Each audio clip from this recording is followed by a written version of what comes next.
अस्सलाम वालेकुम viewers. Novel for episode number 32 and second last episode. मियाँ बीवी का रिश्ता में जिस्मानी हो तो जज्बात मर जाते हैं दोनों तरफ से, क्योंकि कैफियत बस जिस्मानी रह जाती है।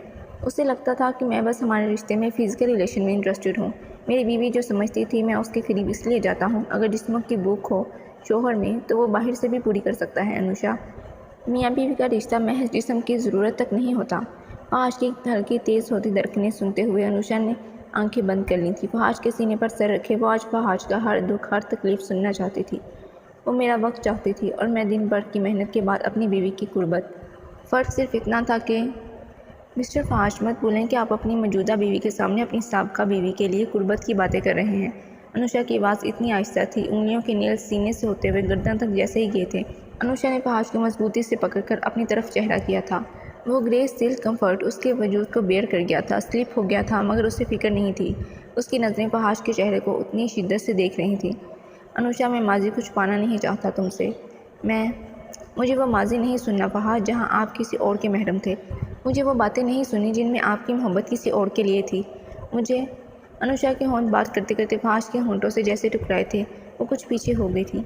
फहाज साहब ने ऊपर चेहरा करके वो फासला मिटाने की कोशिश की, मगर अनुषा ने फहाज के दोनों हाथ पिन कर दिए थे। अन्नू, मुझे बस वो धड़कनें सुननी है जो मोहब्बत करती एक हो गई थी, हमारे वजूद की तरह। मुझे कोई और बात नहीं सुननी। क्यों ना एक अहद करें, हमारे इस बेडरूम में हम आज के बाद किसी तीसरे की बात नहीं करेंगे सिवाय हमारे। अनुषा ने कहते हुए उन पलकों पर आहिस्ता से बोसा लिया था जो अभी भी शौक थी अनुषा की बोल्ड साइड देखकर। करते हैं वादा, वो कहते हुए टीज़ कर रही थी, जबकि फहाद डिस्परेट हो रहे थे उसे एक लम्हे के लिए। वादा रहा, नो किस मी, बैग में मिस्टर फहाज जैसे अपना चेहरा आगे बढ़ाते अनुषा खुद को पीछे कर लेती। कुछ सेकंड के बाद फहाज ने अनुषा के चेहरे को हाथों में लिए वो भी ख़त्म कर दिया था। अपनी सांसों के दामन में छुपा लो मुझको, तेरी रूह में उतर जाने को जी चाहता है। बीचार, मुझे फहाज की इस कदम पर कोई फ़र्क नहीं पड़ता। हमें अनुषा भाभी और फहाज को यहाँ नहायत इज़्ज़त के साथ दावत पर बुलाना चाहिए। क्यों नाज़नीन? नदीम साहब की बात सुनकर नाज़नीन बेगम ने खुशी खुशी अपने आंसू साफ़ किए थे। फहाज मामा ने कुछ गलत नहीं किया। मुझे समझ नहीं आती कि हम किस माशरे में रह रहे हैं। अरीज, जो कज़न में सबसे छोटी थी, वो एकदम से बोली तो सबिहा ने गुस्से से देखा था। रूहान की फ़िक्र नहीं है तुम्हें अरीज? अबिहा की मोम ने फहाज मामू को ट्रैप किया है। बिल्कुल, अरीबा रूहान के साथ बुरा हुआ है और मैं भी फहाज मामू के इस फैसले से खुश नहीं हूँ, कुर्तबा ने भी आहिस्ता आवाज़ में कहा था। अच्छा बेगम, तुम्हारे कहने का मतलब है फहाज मामू सारी ज़िंदगी सोग मनाते और एंड पर मर जाते। पता है कब से तलाक हुई है उनकी? इतने साल हो गए हैं। कैसे ज़िंदगी गुजारी अकेले? बच्चे तो बहुत कम रहे उनके पास। मैं फहाज मामू की रोज़मर्रा की ज़िंदगी देखता आया हूँ। वो शख्स 24 घंटे काम करते थे, 24 घंटे। कुर्तबा, तुम जानते क्या हो मामू के बारे में? 1 साल तक तन्हा अकेले ज़िंदगी गुजार कर दिखाओ। वो तो फिर शिकस्त खाए हुए थे। रूहेल ने जैसे ही बात ख़त्म की थी, कुर्तबा शर्मिंदा हुई थी। रूहेल ने पूरी फैमिली के सामने उसकी इंसल्ट कर दी थी। रूहेल, सबिहा आपी, मुझे डर है कहीं आप अपना घर ना ख़राब कर लें, क्योंकि बार बार एक ही रट, ट्रैप ट्रैप ट्रैप। फहाज मामू खुश हैं अपनी शादी से, समझते क्यों नहीं हैं? ये अल्लाह के फ़ैसले हैं। हम लोगों ने लाख चाहा मगर रूहान की शादी ना करवा सके, लेकिन फहाज की मामू की शादी हो गई अनुषा मामी से। मैं इन दोनों के रिश्ते से बहुत खुश हूँ। अब्बू, आप और बीजान बड़े हैं, फहाज मामू हम लोगों के साथ हर कदम खड़े रहे हैं। अब उनकी खुशियों में उन्हें तन्हा मत छोड़िएगा। रूहेल वहाँ से चला गया था। उसके जाने के बाद जैसे सबको सांप सूंघ गया था, खासकर सबिहा को।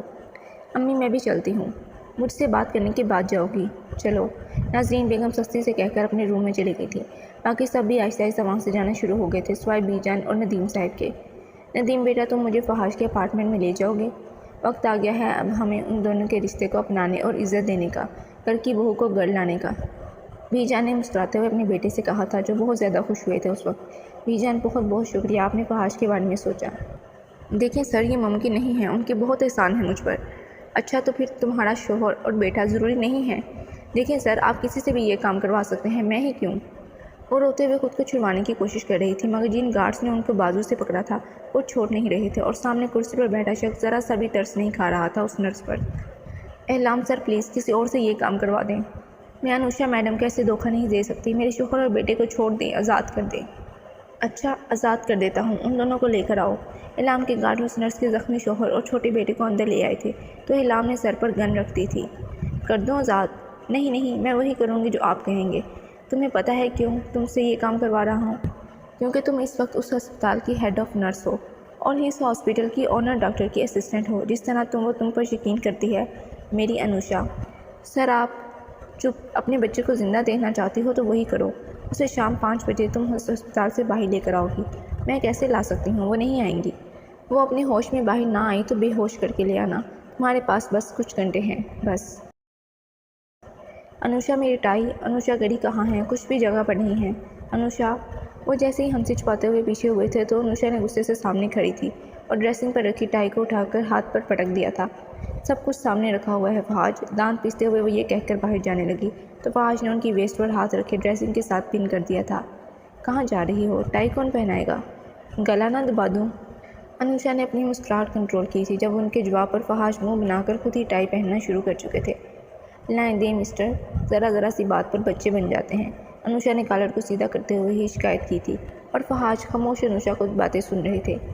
मुझे डांटते हुए तुम पर बहुत प्यार आता है, दिल को तसल्ली हो गई है कि कोई तो है जो हक जता रहा है, मुझे बता रहा है कि वो है अब मेरा ख्याल रखने के लिए, लापरवाही पर मुझे डांटने के लिए। अनुषा के माथे पर बोसा दिए फहाज ने चेहरा जैसे झुकाया था। होंडो को बिना लिपस्टिक के वो हैरान हुए थे। खैरियत है, आज रेडी हो, फिर भी मेरा ये खूबसूरत हिस्सा अधूरा है। जैसे आपको पता नहीं है मिस्टर फहाज। टाई की नोट बांधने के बाद अनुषा ने उसी टाई को खींचकर अपनी तरफ किया था। फहाज को शॉक कर दिया था अनुषा के जवाब ने और लबों पर लाइट सा बोसा लेकर अनुषा रूम से बाहर चली गई थी। हा, शॉक से जल्दी निकल आइएगा, आप ऑफिस से लेट हो जाएंगे mister husband. This is not fair, ये काउंट नहीं होगी। फहाज की शिकायत पर अनुषा और हंसती थी। पलवशा, मैं जानती हूँ मेरी वजह से तुम्हें यहाँ आना पड़ा और डबल शिफ्ट की वजह से तुम्हारी पर्सनल लाइफ की। बस कर जाओ, तुम इतना क्यों सोच रही हो अनुषा। वो हॉस्पिटल भी हमारा ख्वाब था और ये भी। हम साथ में हर मसले का हल निकालेंगे, अनुषा के हाथ पर हाथ रखकर पलवशा ने कहा था। और वैसे भाई पता है नई शादी हुई है और फहाज भाई की बीवी हो, मगर इस तरह सबको जेलस करना क्या मतलब। गर्दन की तरफ इशारा करके पलवशा ने टीज़ किया था। ओह, ये तो इयररिंग नेकलेस के स्क्रैच। हाँ, शट अप। वैसे तुम्हारा तो पता था वाइल्ड हो, मगर फहाज भाई, वैसे तुमने मुझे बताया नहीं कि शुरुआत। शर्म कर पलवशा, मैंने कुछ नहीं सुना। हाँ, मगर मैंने देख ज़रूर लिया है। इससे पहले कि वो और टीज़ करती अनुषा पेशेंट फाइल लेकर वहाँ से भाग गई थी। हाँ, वाह, तहीम को भी बताऊँगी, हमारी बोली बाली अनुषा। बेशरम जान ले लूँगी अगर उसको बताया तो, वो सारी तफसील पूछने बैठ जाएगी।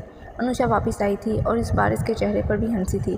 उनकी हंसी देखकर स्टाफ के मेंबर्स भी कुछ पल को रुककर उन्हें देखने लगे थे। Back to work guys. Anusha वापस उसी मोड पर आई थी और अपने कैबिन में जाने लगी थी जब नर्स ने आवाज़ दी थी। अनुषा मैम, मुझे आपसे कुछ बात करनी है। तबस्सुम, आप कैबिन में? मैम, मुझे आपको कुछ दिखाना है, प्लीज़, मैं सबके सामने नहीं कह सकती। तबस्सुम की आंखों में आंसू देखकर अनुषा ने फाइल डेस्क पर रख दी थी और फिर तबस्सुम के कंधे पर हाथ रखकर बहुत नरमी से पूछा था, क्या बात है, क्या दिखाना चाहती हो, सब खैरियत है? आप मेरे साथ चलिए प्लीज़। वो जैसे जैसे तबस्सुम के पीछे जाना शुरू हुई थी, अचानक से अनुषा के मोबाइल पर इनकमिंग मैसेज की रिंग हुई थी। Missing you. हाँ, पागल। रिप्लाई करके अनुषा ने कोट की पॉकेट में सेल फोन रख दिया था और नर्स जिस डायरेक्शन में जा रही थी वो पार्किंग की साइड थी, लास्ट फ्लोर की। तबस्सुम, ये अभी तबस्सुम के कंधे पर हाथ रखती है जब पीछे से किसी ने अनुषा के चेहरे पर कपड़ा रखकर उसे बेहोश कर दिया था। तुम्हारे घर से तुम्हारा बेटा और शोहर को बेच दिया है, अगर किसी के सामने मुंह खोला तो तुम तीनों को मार देंगे। वो गार्ड और उनके साथ एक नर्स जो अनुषा के मुंह को कवर करके गाड़ी की बैक सीट पर लेटा चुकी थी। मारी, अब तुम्हारा काम है। सिक्योरिटी पर तुमने कहना है कि तुम यहाँ ऑन ड्यूटी नर्स हो, इस पेशेंट के साथ उसके घर जा रही हो। और बासानी वो लोग हॉस्पिटल के एरिया से निकल गए थे। फहाज, मैं आज जल्दी जाना चाहता हूँ, तबीयत कुछ ठीक नहीं लग रही। फहाज कोट को चेयर से उठाए उठ गए थे। अपने दोस्त को मीटिंग से मुतालिक कुछ बातें किए वो ऑफिस से बाहर चले गए थे और गाड़ी स्टार्ट किए सीधा हॉस्पिटल की तरफ। हॉस्पिटल पहुंचकर वो सीधा अनुषा के कैबिन की तरफ बढ़े थे जहाँ पर वर्षा पहले से मौजूद थी। अनुषा कहाँ है? फहाज भाई, मैं भी उसे ही ढूंढ रही हूँ, अभी तो यहीं थी। रुकिए, मैं तबस्सुम से पूछती हूँ, आप क्या लेंगे? चाय, जूस? कुछ भी नहीं, बस अनुषा से बात करना चाहता हूँ। हाँ, लव बर्ड्स। कुछ घंटे की दूरी बर्दाश्त नहीं हो रही।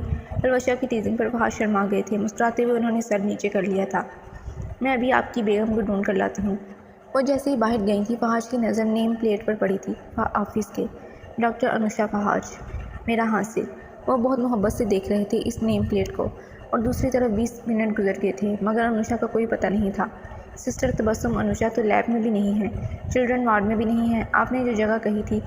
पलवशा की बात पर तबस्सुम चौंक गई थी और हाथ से मोबाइल जैसे ही सोफे पर गिरा था जहाँ वो कुछ टाइप कर रही थी।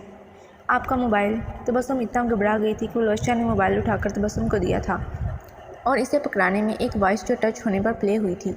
हॉस्पिटल के सीसीटीवी कैमरे की रिकॉर्डिंग तुम डिलीट करोगी और ये राज आज दफन हो जाएगा। मैं अनुषा को इस मुल्क से दूर लेकर जा रहा हूँ।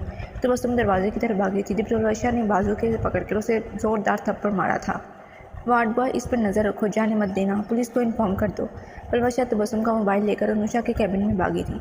अनुषा, दरवाज़ा खुलने पर फहाश बेसाख्ता खड़े हुए थे अनुषा का नाम लेकर। फहाश भाई, अनुषा अहलाम ने किडनैप। तलवशा बात मुकम्मल नहीं कर पा रही थी, आंखों से आंसू पानी की तरह बह रहे थे। फहाश ने हाथों से मोबाइल खींचकर जैसे ही वो मैसेज सुना था वो कुछ सेकंड में वहाँ से भाग गए थे। अपना मोबाइल निकाल कर उन्होंने कुछ कॉल्स की थी, गाड़ी स्टार्ट की और वो एक ही तरफ गए थे जहाँ उन्हें यकीन था कि अहलाम तलवशा को लेकर जाएगा।